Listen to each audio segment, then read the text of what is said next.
This is VSiN's Best Bets, Preakness Special, covering every angle on how to bet the second leg of the Triple Crown.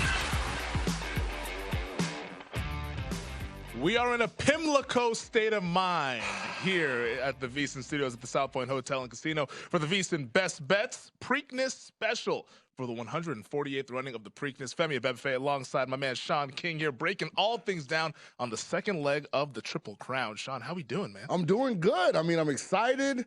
I'm perplexed. I'm slightly confused. But the race isn't until Saturday, so we're going to figure it out as we go today. Well, if you're confused, maybe the odds makers are confused, and maybe there's a little bit of value out there in the odds. We'll break down the morning line in just a little bit here. But first, I want to let folks know what we have coming up on today's show. 15 minutes from now, Chris Andrews and Vinny Magliulo, Hall of Fame odds makers here at the South Point. They loved Mage in the Kentucky Derby. We're going to see who they love here for the Preakness Stakes. 45 minutes from now, our buddy Mike Somich of Racing Dudes, horse racing expert, also a VSiN contributor, also loved Mage. That was very profitable for yours truly a couple of weeks ago at the Kentucky Derby. We'll see what Mike Somich likes. And Mike Somich, he loves to play the exotic, so we'll see if he has an exacta, a trifecta, or a superfecta coming up later on this weekend here. But Shaun, just to kind of set the table here for the Preakness Stakes, I want to take a look at the odds. These are the morning line odds over at the Preakness, courtesy of Pimlico. And right now, the 8 horses who are in the Preakness, and we'll just go down the line from 1 through 8 here. National Treasure, we'll get to him in just a little bit here, but National Treasure at 4-1. Chase the Chaos 50-1. Mage, the Kentucky Derby winner, 8-5. Coffee with Chris, what a name that is, 20-1. Red Route 1, 10-1. Perform 15-1. Blazing 7, 6-1. First Mission 5-2. You said you were confused when you're taking a look at the odds and taking a look at which horses might be able to cross the finish line first there. But just from a general standpoint, anything that stands out to you here? Well, I'm always trying to beat the favorite. Mm-hmm. Yeah, Mage looks like on paper the best horse. So my inability to come up with a sound other is kind of why I say perplexed. Because if Mage seems to be doing well on the track from all the reports I've heard, looks healthy, came out of the Derby well, but you have some fresh horses who did not run in the grueling Kentucky Derby, a mile and a quarter, 20-horse field, that are fresh coming into this race. National Treasure, Blazing Sevens. So you're trying to figure out, but at least this is how I approach horse racing. Can I beat the favorite? I think that's a good way to do it, especially if you're looking down the board and looking for some of that value there. And I want to kind of go through sort of an overview of the Preakness Stakes. I know obviously a lot of people who are watching or listening, they're familiar with this. But for those of you who might not be and are diving in and want to see what's going on later on this weekend, we'll give that to you right now. It's Pimlico Race Course, of course, in Baltimore, Maryland. The distance, 1 mile, 3/16. It's a dirt surface. Only 8 horses in the field here this year. The qualifications are simple. It's the 3-year-olds. The purse, $1.5 million there. So we're all trying to see what happens later on this weekend. But when you break this down and when you handicap this, what, in your opinion, Shaun, is the biggest difference from handicapping the Derby to now handicapping the Preakness? Well, the number one thing is post position is not as important because it's only 8 horses. I think the Preakness has a max of 14. For whatever reason, you don't generally get a full field in the Preakness, but with only 8 horses, the post positions don't really matter. There's not going to be a lot of traffic. Generally, the best horse wins the Preakness because you don't have a whole lot of trip issues, meaning horse got stuck behind 10 horses going into the first turn, so he gets shuffled back. You really can get the position that you desire. It's going to be very interesting. You know, this is an odd distance, 1 mile and 3/16, one that they don't run that often. A lot of times I think horses that have natural speed do well in the Preakness. Fresh horses have done well in the Preakness as well. A lot of times what a trainer will do, if he has a 3-year-old that he likes, Femi, but he doesn't have enough points to get in the Derby, he'll ease back on the horse slightly and point him towards the Preakness and hope that a fresh horse, because this is a $1.5 million purse for running the Preakness. So there is a lot of monetary reasons to win this race. I think the point that you bring up of fresh horses will lead me to one of the headlines of this Preakness Stakes here, because when you look at the field, Mage is the only horse that ran in the Derby that will be running this weekend over at Pimlico. The 7 other horses did not run in the Kentucky Derby here. How do you think that's going to factor into what we see later on Saturday? Because those fresh horses might be able to run down Mage, who is the 8-5 favorite. If they're good enough, they will. And this should have been a 14-horse field. But Forte and Practical Move both scratched out of the Derby. They're not eligible. They had to go on the vets list. So they can't run. Angel of Empire and 2 fields, the second and third place finishers in the Derby decided to bypass the Preakness, give them an extra 3 weeks of rest. I'm sure both probably, most likely, if healthy, will run in the Belmont Stakes down in New York 3 weeks from now. So this could have been a field that included those 4 horses, and it's a completely different betting, situation. So just trying to figure out, okay, who do I like? Who gets the trip? If Mage is off his game, who can take advantage of it? So I'm interested today to talk to some of the people that we're going to have on the show that I value their opinion, and I'm working through it today. Like for the Derby, I was Angel of Empire or die. And listen, if I had 3 more jumps, Angel of Empire would have caught Mage. But unfortunately, we ran out of room. I tried to ask them to move the wire back a couple jumps, but they wouldn't do it. So this one has been interesting. And sometimes, I don't think Mage will be 8-5 at post time. So if you can lock that in right now in a future bet, if you have an opportunity, you probably should, because I imagine on race day, Mage will be a even money, maybe even 4-5, just because people don't have a legit viable other option. We're going to get Chris Andrews and Vinny Magliulo's thoughts on Mage, the Derby winning horse, coming up here in about 10 minutes or so. But I want to get your thoughts on it, Shaun, because we have not seen a Kentucky Derby winning horse win the Preakness since Justify did it back in 2018. Justify famously, of course, going on to win the Triple Crown. Does Mage fit the profile of a horse that can go ahead and win the Preakness and maybe even go further on heading into Belmont? Absolutely. And the connections of Mage, Gustavo Delgado, Javier Castellano, who rides Mage first time. He's one of the best riders in the world. First time he had won the Derby. The breeding windfall from a financial standpoint is so significant. Mage is talented enough to win the Triple Crown. To do it, you have to win the Preakness. He's going to have more fresh horses coming at him in the Belmont Stakes. I would imagine if he can get by Saturday in the Belmont, Femi, he'll probably see Forte, Practical Move, Angel of Empire, 2 Fields, if they're all healthy and ready to go. So he's going to be the post-time favorite. That's all you can ask. It was interesting. Rich Strike won the Derby last year. Yeah. He wasn't the post-time favorite in the Preakness. So this is a different scenario with Mage. One other headline that I think is heading into this Preakness Stakes that a lot of casual viewers will recognize is that this is the return of trainer Bob Baffert, who is probably the most recognizable face in the sport of horse racing. Baffert famously has won 7 Preakness Stakes. That is the most all-time. He is tied with Wyndham Walden. He's going for a record 8th Preakness State victory. How do you think the return of Bob Baffert, now training National Treasure, kind of factors into the handicap here? Baffert's out for blood. He wants to prove a point. It'll be interesting. Is National Treasure the horse to get it done? He also has the post-time favorite, most likely, in the Black Eyed Susan, which is the Phillies event on Friday, Feza. So I know he'd like nothing more than to sweep the Black Eyed Susan and Preakness with Feza and National Treasure. We'll see. Interesting thing with National Treasure, though, this was a horse that was moved to the Tim Yak Team Barn, and Baffert's just getting him back. If I'm correct, I think they're adding blinkers on the horse to keep him more focused. But National Treasure's talented. If you look at the Breeders' Cup Juvenile, for 2-year-olds last year, Baffert trained Cave Rock. National Treasure finished second to a Forte, who won the race, and Cave Rock. So he's a really good horse. And Baffert, I think the interesting part about Baffert, and he said this when he did a sit-down interview with The Athletic, quote, "Of all the Triple Crown legs, the Preakness is my favorite. The Derby is over, which is always so stressful. Although I'm used to coming here as the hunted, now I'm the hunter."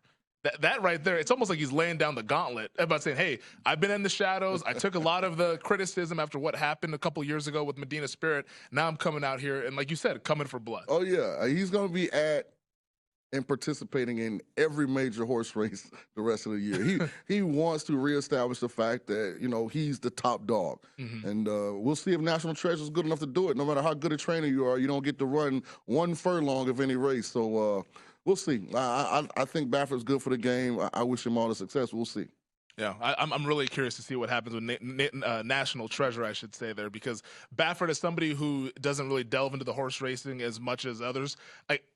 Even I know who Bob Baffert is. Right. And it's easy to kind of gravitate. It's the hair. Yeah. How could it not be? It's the hair and the sunglasses, the combination. And his son looks just like him. Like, you can't deny it. How can you not? He's an iconic figure in the sport. And you know what's interesting about Bob Baffert? He used to be an assistant trainer for D. Wayne Lucas, who has a head full of silver hair as well. So maybe, I don't know, maybe it's just something about the Lucas barn. Maybe I'm just jealous of somebody who's slowly losing his hair. It's just maybe mine's gone. That makes you feel any better.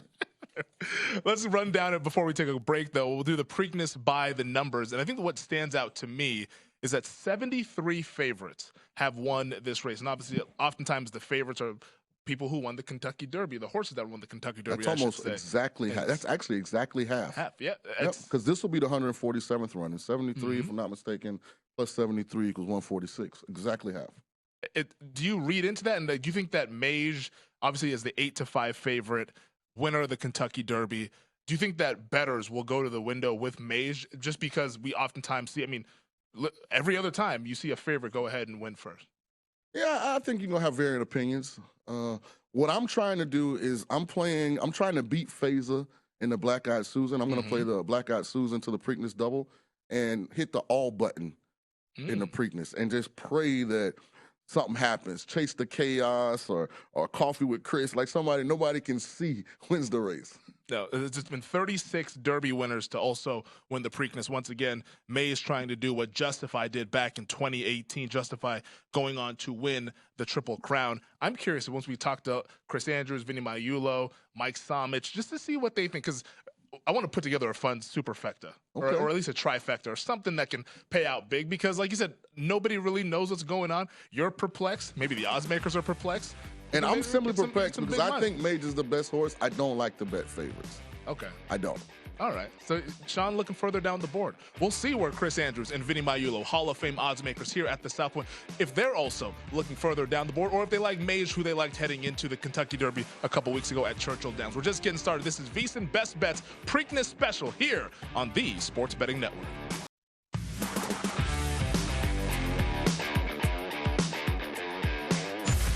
This is VSiN's Best Bets Preakness Special.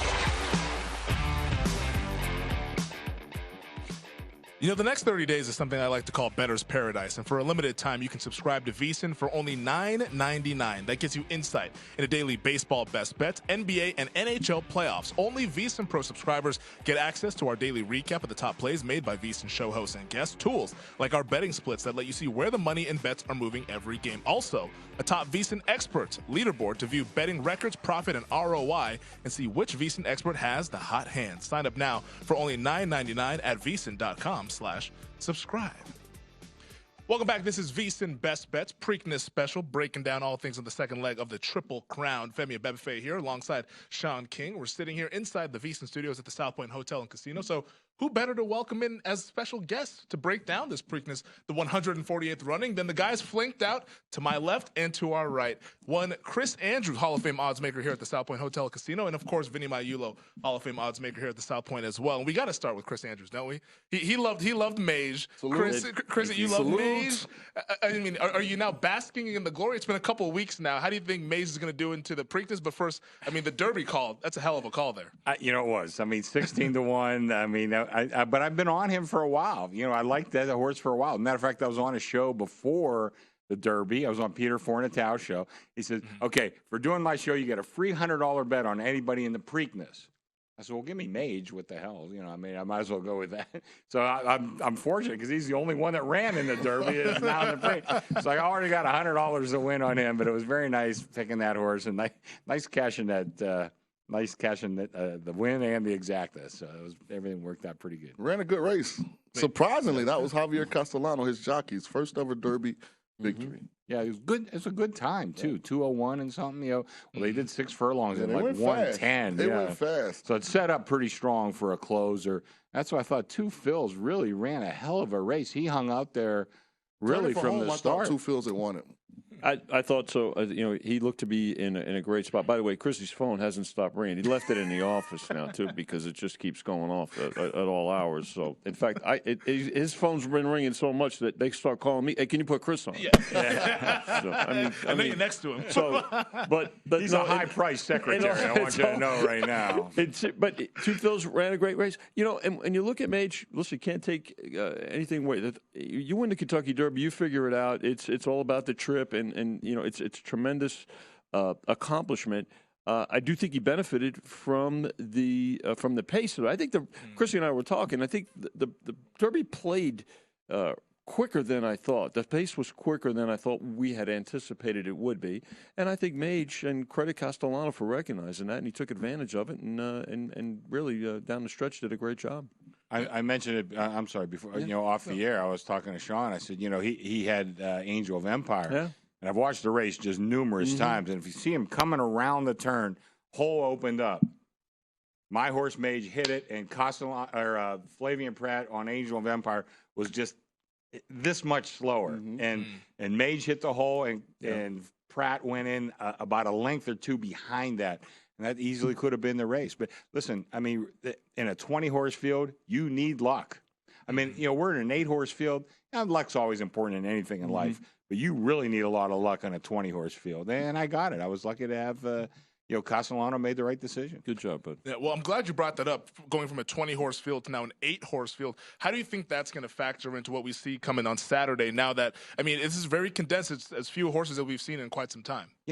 I've always said, now let's throw out the Derby, but in a race like this, post position is not that important if you have the right jockey. Now, if we're talking about, the third at Laurel, okay, you might not have the right jockey, but here, every one of these guys knows Top what shelf. they're doing. Absolutely. So, I mean, the post position, doesn't matter that much. You got to let your jock run the race the way it kind of opens up in front of them. So I would not let that influence me one way or the other. I agree with Chris. I think, the fact is that it's just not as big a field, so you don't have the traffic issues, or you shouldn't have the traffic issues that the Derby presents. So, I think the strategy is going to be the strategy, what these horses are going to do. I mean, when you look at them, and you can identify a bit more speed, too, in this race. Again, we had anticipated that it would not be as quick a pace in the Derby, which it turned out to be. This one, on paper, looks like there may be some more pace, probably starting with the rail. Bob Baffert on the rail with National Treasure. I think with the blinkers, first time with the blinkers, he's probably going to go. That tells you he's going to send them, right? So if that horse is going to go, and probably along with Coffee with Chris and First Mission, I think will be the pace setters. Well, I think when they hit, when they hit the top of the stretch, I think National Treasure is going to be in front. I don't know if he can hold them off or not, but I think when they hit the top of the stretch, he'll be in front. But yeah, let's have the Bob Baffert conversation, because Baffert, of course, now making his return after the suspension there for what happened a couple of years ago at the Kentucky Derby. How do you think Baffert, because he's come out and said that the Preakness is his favorite race, and makes a lot of sense. He's won it 7 times. Do you think that National Treasure is the right horse to be able to run down Mage? Because if National Treasure is kind of pushing the pace of this thing, can it hold off Mage later on down the final stretch? No, I think so. Well, here's the thing, right? I mean, Baffert's also going to draw money, right? I mean, it gets by name recognition, and I think that's okay.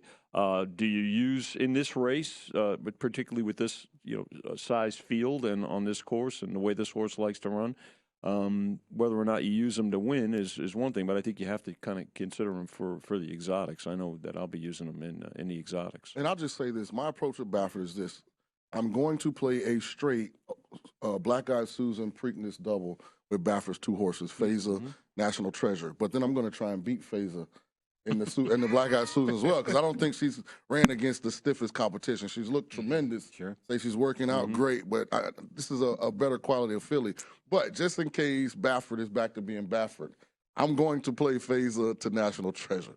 Well, I think that's a good. I think Baffert being Baffert is a good bet. You mentioned we were listening to your last segment. He's out for blood. Oh, he's out for blood. And I'll tell you, he comes across. Hey, he's a nice guy. Forget about it. I mean, he's ruthless. He's ruthless. He's a killer. He wants to win this race bad. I can see him. And he might have the right order. I can see him at home with sticky notes. Everybody is saying something negative about him. Yeah. He's kept the receipts. He's kept the receipts. Yeah. Well, we've talked a lot about Mage. We've talked a lot about National Treasure, Baffert's horse. What about First Mission, the Brad Cox horse there? Yeah. Luis Saez is the jockey of that one. First Mission going 5-2 on the morning line. Is that a horse that you think is justified there in that spot, being the second favorite on the board? Well, I think you look at Brad Cox. I mean, this guy's been a hell of a trainer for the last couple years. He's got Saez, who,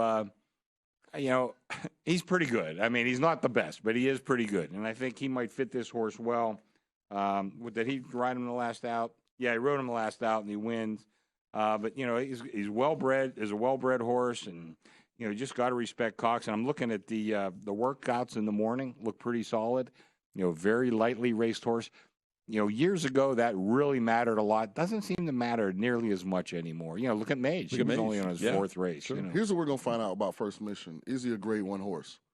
His best win right now is the grade 3 Lexington Stakes. So grade 1 is that's the varsity. That's the best horses possible for that condition. So he has not won a grade 1 yet. So we're going to find out. Is he as good as the Mage's National Treasures of the world? Well, I think he's going to. It's going to be him and National Treasure, as I mentioned. I think they're going to be. The question is, do they wear each other out at some point too? Yeah. I mean, if they're going to be the pace setter, I mean, let's face it, First Mission is going to go out too, right? Especially from the outside. So, I don't think the horse is going to rate. I think he's going to probably get involved in a speed duel with National Treasure and probably Coffee with Chris. But, I think Coffee with Chris, they're definitely going to have to send him and try to steal the race on the front end. I don't give him much of a chance, but that got to be the strategy. Right quick, because we only got about 2 minutes left with you guys. Chad Brown, one of the best trainers. He's bringing in a fresh horse, highly thought of horse in Blazing Sevens. My only concern is a mile and 3/16 too far.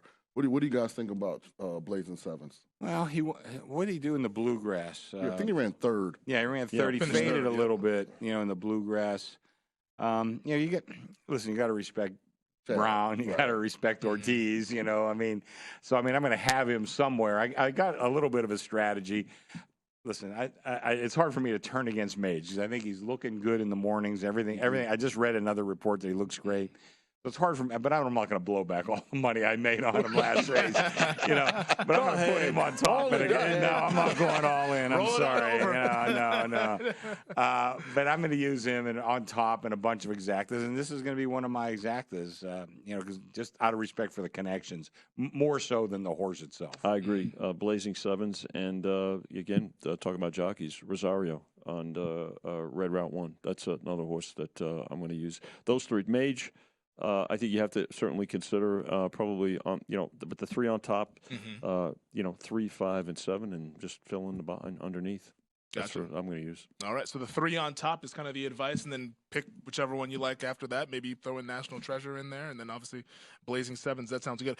We're up against it a little bit here with the time, but I do want to ask one more question about First Mission though, because sitting there at 5-2, not having really ran against proven competition, I think is really interesting and almost kind of goes to the whole concept that the trainer and the name recognition can kind of boost up one of these horses in terms of the odds there. Because you talk about, hey, this is the varsity now going into the 148th Preakness. We'll see how First Mission does as well as the other horses coming up later on this weekend. We're going to take a quick break. Vinny and Chrissy, they're going to join us on the other side as well here. Don't go away. This is VSiN Best Bets Preakness Special here on the Sports Betting Network.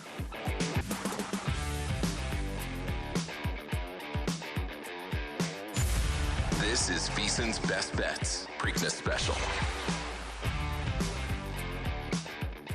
Become a VSiN Pro subscriber today and get a daily email recapping all the best bets from our show hosts and guests. You'll also get unlimited access to our VSiN.com/picks page. Sort picks by sport, matchup, event date, and more. Check the top VSiN experts leaderboard to view betting records, profit, and ROI and see which VSiN expert has the hot hand. For VSiN Pro picks, betting splits, power ratings, plus 24/7 video access, become a VSiN Pro subscriber today. Sign up now for only $9.99 at VSiN.com/subscribe.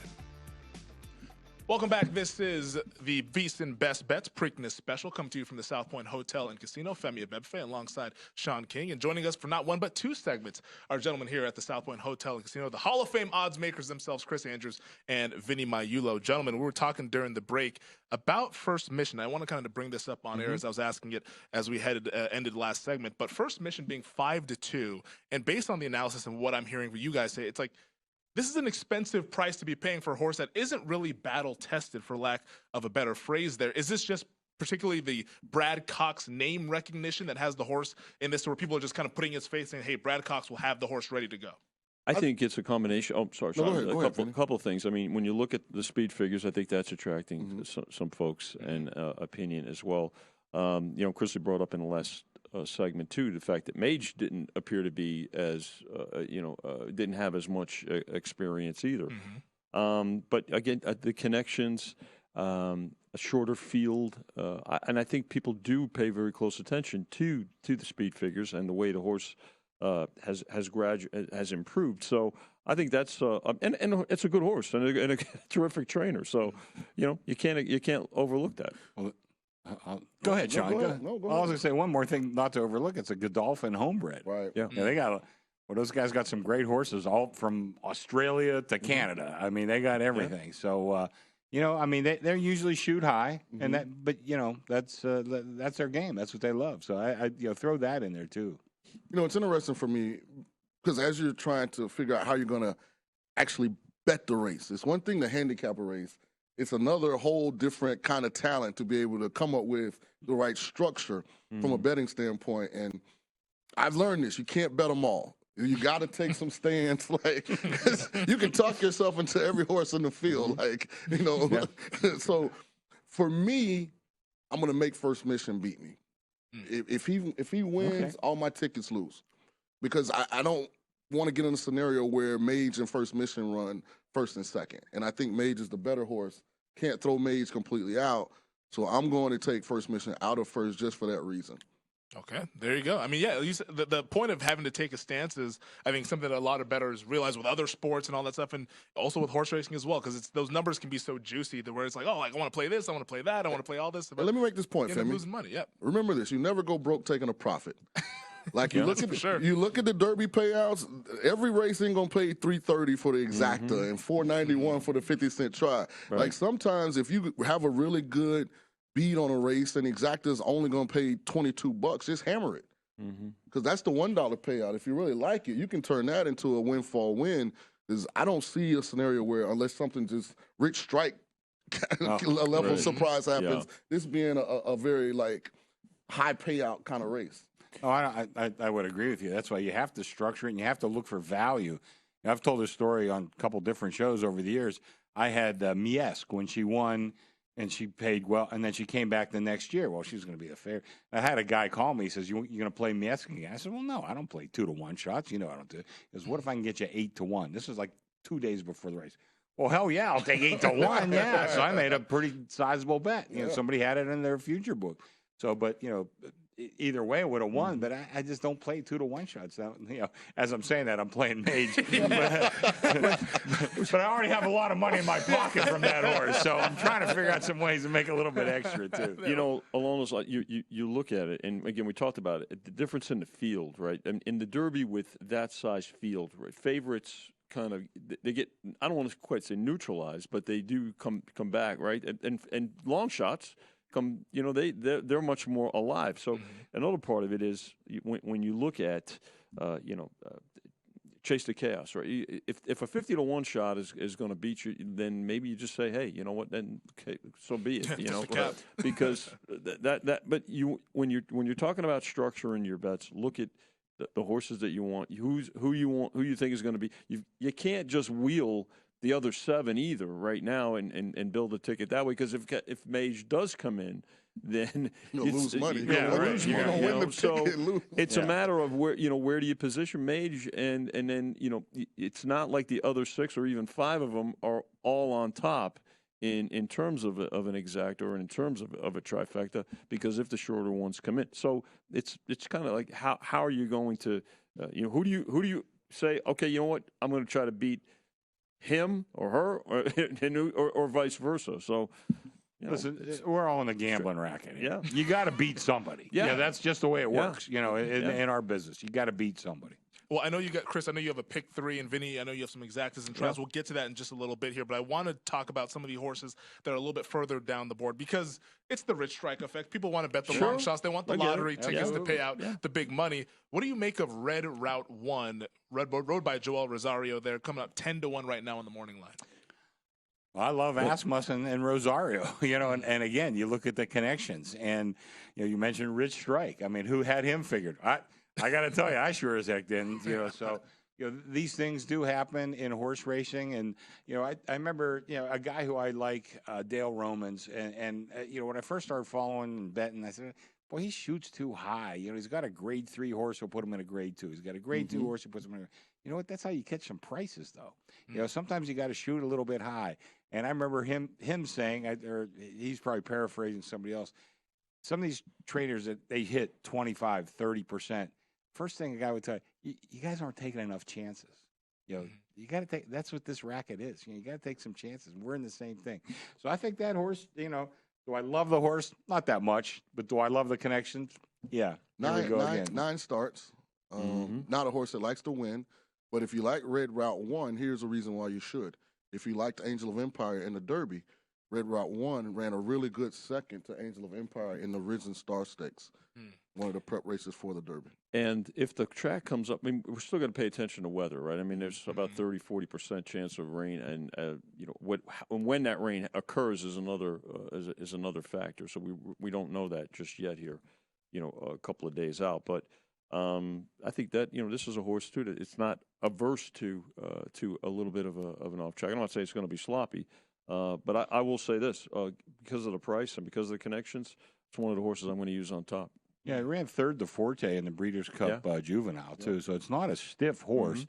But, you kind of said he doesn't like to win that much. And sometimes that, I call him a friendly horse. He likes to socialize. He want to talk to the other horses instead of get to the wire first. Looking to the side. I'm hoping he likes to socialize enough to get his picture taken. That's cool. You can get a half length on me. That's all right. We're running a little bit short on time. Anything for you guys on Perform or Coffee with Chris?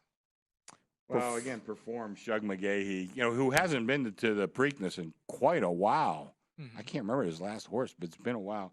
Like I said, Coffee with Chris, they're going to try to steal it on the front end. That's their only chance. I don't think either one of them can do it. But I'm going to put a $1 win bet on this horse just because I'm sitting next to Chris Andrews. And the horse is named Coffee with Chris. Let's go get a cup of coffee. Don't waste $1 on that horse. I drink coffee with him all the time. We got a Starbucks right over here. Again, it's to me, Perform maybe in the longer exotics, maybe the tries or supers. All right. Well, let's get into what you guys like for Saturday. Vinny, I see you looking at the board here. What do you like? I like. I'm gonna put Mage. I'm gonna try to beat him. I'm gonna go with Red Route 1 and Blazing Sevens on top, and then underneath put National Treasure, then Mage and First Mission. Those are my exactas. All right, Chris Andrews. Well, I'm going to stick with Mage. Like I said, he put some money in my pocket, so I mean I'm going kind of chalk with him on top, though.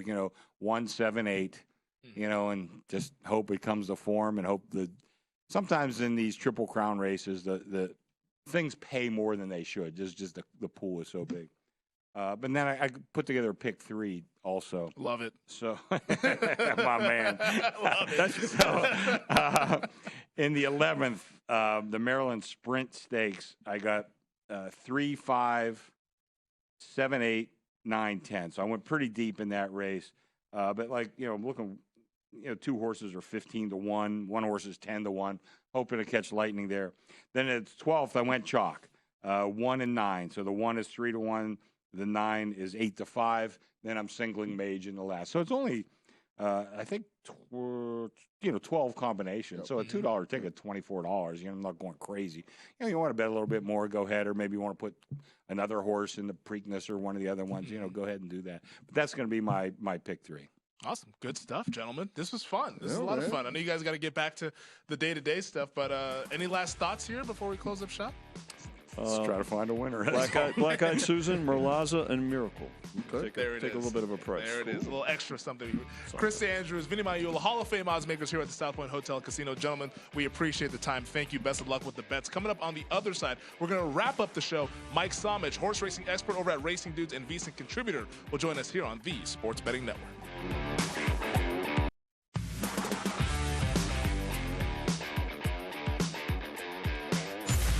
This is VSiN's Best Bets, Preakness Special.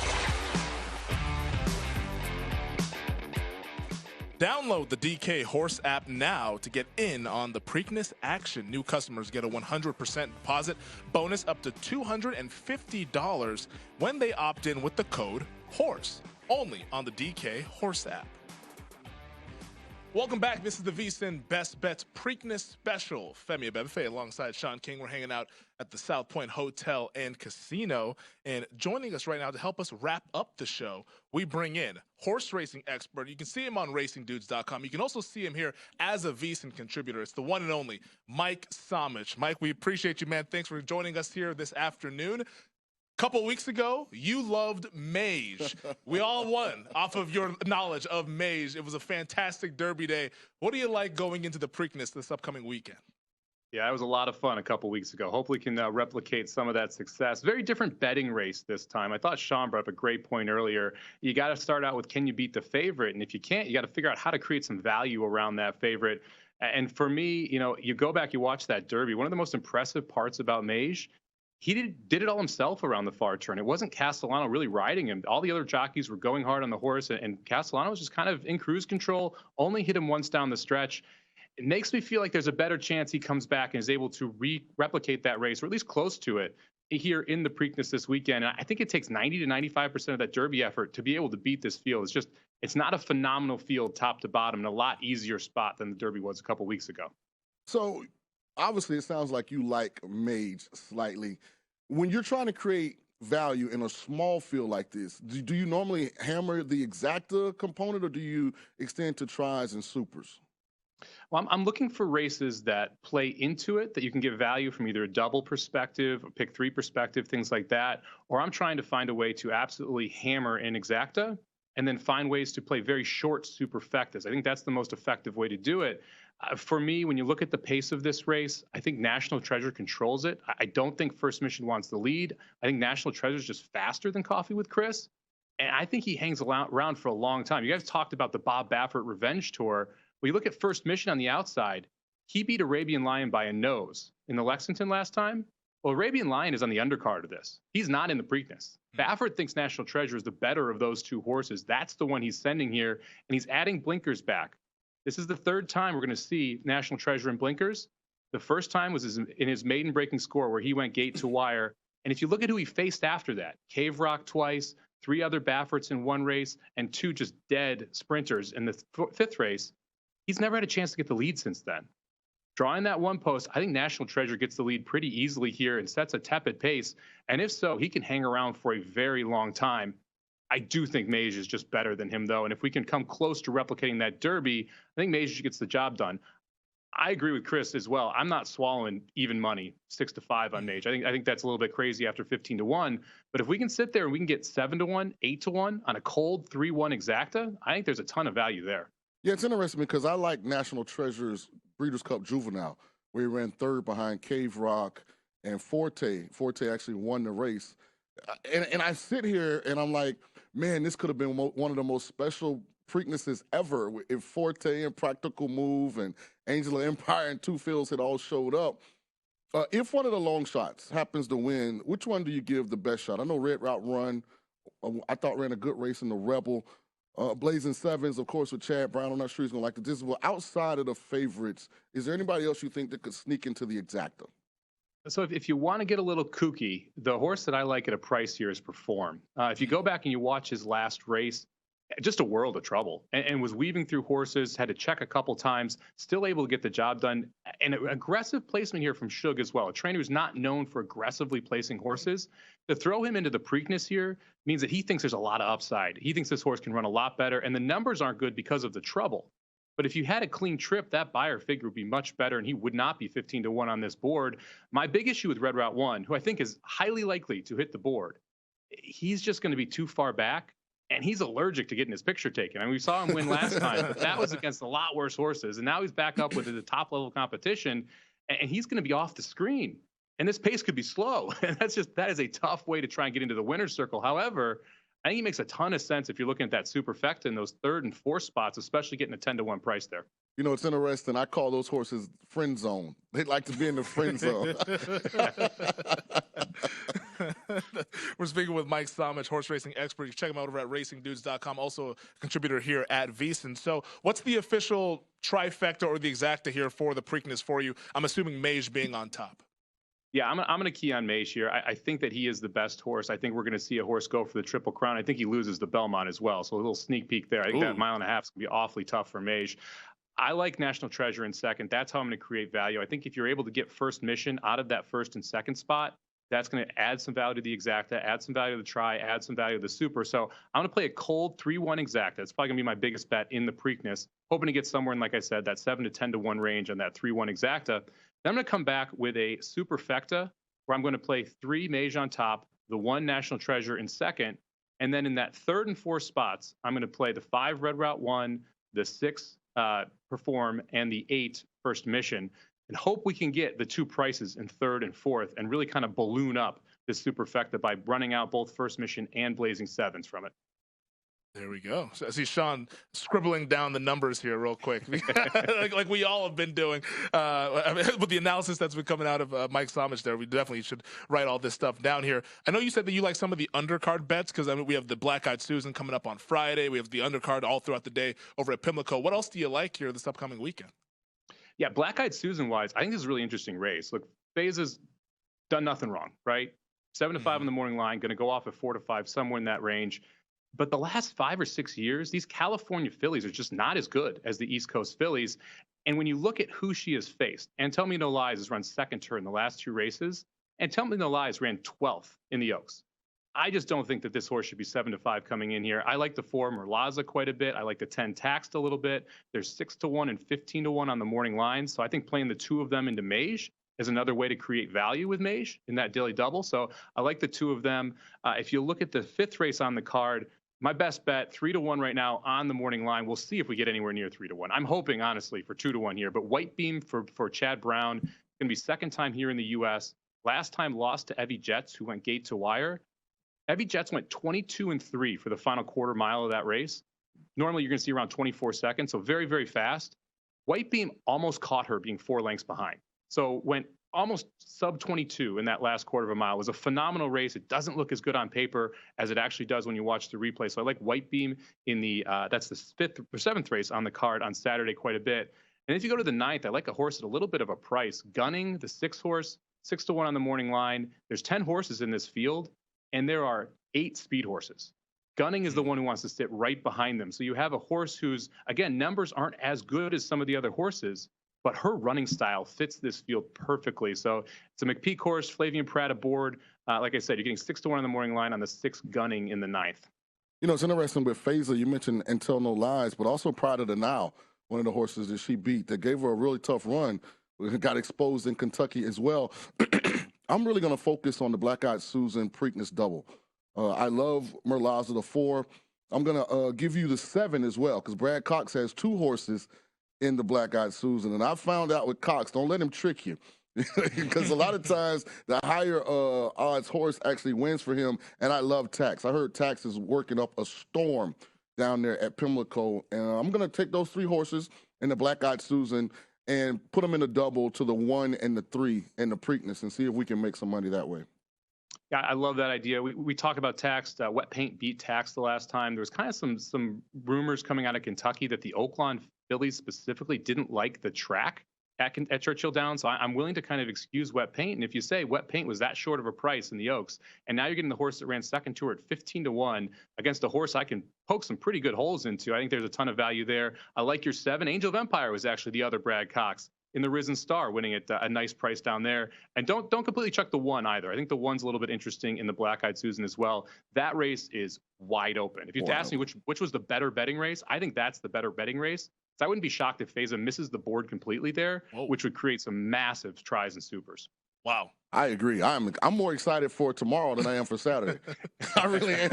I think the Black Eyed Susan is going to be humongous because I'm with you. I don't know that FaZe hits the board. The only reason I won't throw out is because I know Baffert's he's on a world tour right now. So he's trying to regain his status as top dog. So I know she'll be ready to run.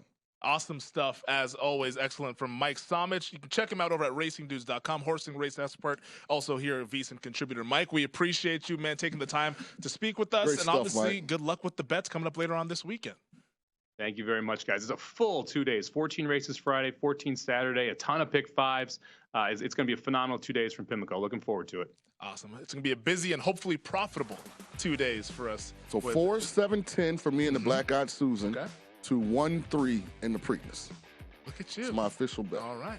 Who do you think wins the Preakness, though? If you had to pin Major down National Treasure. Major National Treasure. One of the 2. All right. We're going to hold you to that one. That does it for us here. For Shaun King, I'm Femi Abebefe. For our producer, Brian Ortega, and the whole crew behind the glass, we wish you all the best of luck here. Good luck with the Preakness coming up later on this weekend. Go to VSiN.com/subscribe to become a VSiN Pro subscriber today.